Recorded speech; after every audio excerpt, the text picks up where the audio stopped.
ఉండొద్దు. పాడు నిద్రలో ఉండొద్దు. లోక మత్తు నిద్రలో ఉండొద్దు. మొద్దు నిద్రలో ఉండొద్దు. భ్రమని నిజమని మోసపోవద్దు. అశాశ్వతమైన అనుబంధాలు స్థిరమని భ్రమించి దేవుని కంటే ఎక్కువ ప్రయారిటీ వాటికి ఇవ్వద్దు. దేవుని కంటే ఎక్కువ ప్రయారిటీ దేనికి ఇవ్వద్దు. ఏ బంధానికి ఇవ్వద్దు. ఆఖరికి తల్లిదండ్రుల అనుబంధమైన, బిడ్డల అనుబంధమైన కొట్టి పక్కన ఏమన్నాడు? ఎంత పర్ఫెక్ట్ గా చెప్పాడో చూడు.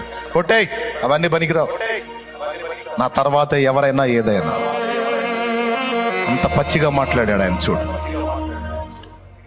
నాకంటే ఎక్కువగా మరి ఎవరినైనా దేనైనా ప్రేమించేవాడు నాకు పాత్రుడు కాడు. ఆఖరికి నీ ప్రాణంతో సహా నాకంటే ఎక్కువగా నీ ప్రాణాన్ని కూడా నువ్వు ప్రేమించడానికి లేదు. అర్థం చేసుకొని మనం దేవుని వైపు తిరుగుదాం.